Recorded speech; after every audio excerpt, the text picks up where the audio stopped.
everybody, it's Mark with ExoticCar Thanks for coming out today. Today I want to talk about these two great cars. We have an E60 M5, we have a Lamborghini Gallardo. One thing that always I get asked is why do I keep talking about the E60 or referring to it as being a supercar? Well, I think the point of the matter is it checks all of the boxes.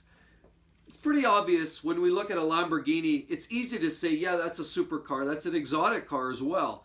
And those two terms may not be fully interchangeable, but a Lamborghini, no question, nobody will ever question, is it a supercar or not? For sure it is. It checks all the boxes, everything. But the question is the E60 M5 a supercar? Some people argue and say it's a super saloon. Yeah, absolutely.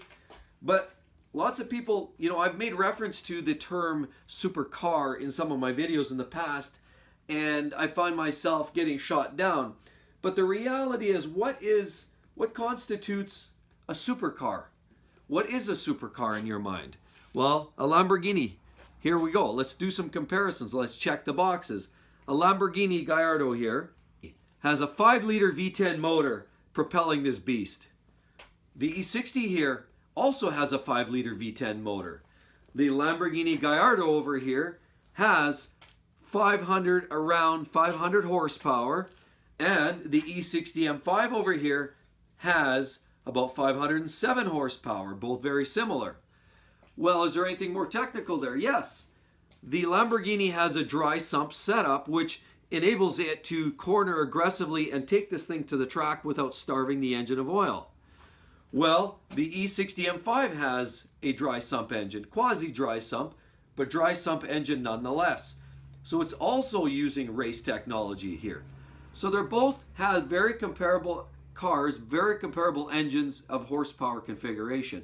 What else constitutes this being a supercar? Well, in my mind, it's very expensive. Yes, the Lamborghini over here is closer to that 250 to 300K when it was new, Canadian funds, of course. This here was close to 150K. So we're talking about a difference, maybe about double the price. This is not a cheap car, however. The E60 M5 is very pricey, and obviously at 130,000 plus Canadian dollars, it's not the kind of car that most people are going out to buy and just drop a quick pile of cash on. It's a pretty significant investment. So they both check the box for cost. They're both very expensive. This also has, they obviously both have features that form follows function. Why do I say that? Well, a lot of these intakes, for example, on a Lamborghini are here. They're not just for looks. This is air for your air going into the air boxes of the engine. In here, we have radiators for cooling of the motor. We have rads on both sides. On the front end, we have cooling ducts on the front of the car. Well, the M5 also has similar intakes. We have intakes here. We've got intakes on the front of the engine. And actually on the front bumper, there's intakes. Have you ever noticed the E60 does not have fog lights? That's because they've removed the fog lights to allow intake air to produce cooling effects for the front brakes and, of course, bring more air into the car in general. So this car also utilizes airflow technology.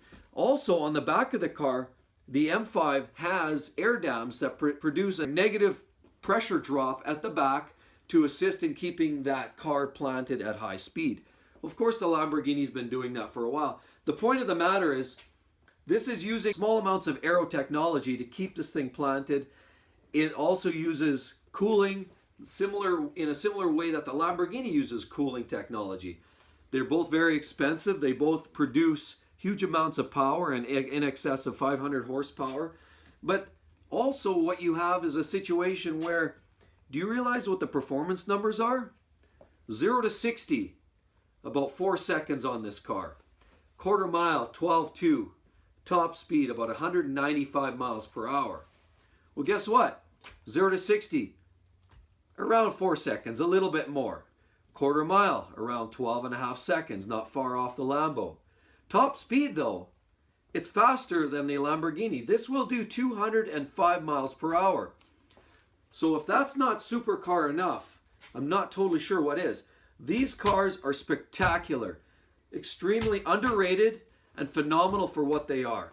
This car here, in my mind, checks all the boxes: performance, technology for aero, for cooling, and let's not forget, this thing has a lot of leather interior. We're talking about brushed aluminum. Some cars have the wood finish. The Lamborghini is wrapped entirely in leather. But the point of the matter is, you know, with Alcantara ceiling, leather seats, they're very similar. A little bit more leather going on in the Lambo, but the M5 uses a lot of beautiful materials, interesting parts inside, of course. And so lastly, the other thing is the sheer stance of the car. We know the 5 Series wasn't necessarily, the E60 M5 wasn't necessarily loved by everybody because the styling changed, particularly in the headlights and that. This car was a little bit controversial. Now you look back, and I personally think it was ahead of its time, and I think it looks great today. The car looks really led the way for that next generation, the F10, and then the newer generation now today looks very similar to this. They haven't evolved a lot from the E60, but the E60 came a long ways from the E39 in terms of styling. And it's not just the styling. The overall stance of the M5 here is very aggressive. It doesn't look like that when you're in front of it, but I'll tell you, when you follow this car down the road, it's very menacing. A black M5 cruising down the road sits lower than a standard E60 5 Series car, and it also has lightly flared arches on the front, in the back. It has the extra side skirts on here, which definitely gives it a little bit more presence. The whole car has enough subtle touches to give that extra pop. So they both have a stance that's very aggressive and menacing. Yes, the Lambo is even more recognizable, but this car here is nothing to be sneezed at. It is very intimidating to see coming down the road, coming at you from behind. So guys, everybody, I hope you liked the video. If you've ever considered buying one of these E60s, maybe it's not exotic enough for you, or it's not a supercar enough for you, well, rest assured, in my mind, it absolutely is the next best thing to driving an exotic car. Can't truly maybe use the word exotic, but it's definitely a supercar. It's as super as anything produced from that generation of V10 Lamborghinis as well. Certainly as fast as anything from Ferrari, the 430s in that generation. This thing was as good or better than either of those two cars in terms of performance. So everybody, I really hope you liked that video. Again, it's Mark here signing out. I just want you to make sure you come back. Don't forget to turn on those notifications. Subscribe to my channel, and we'll see you on the next one. Bye-bye.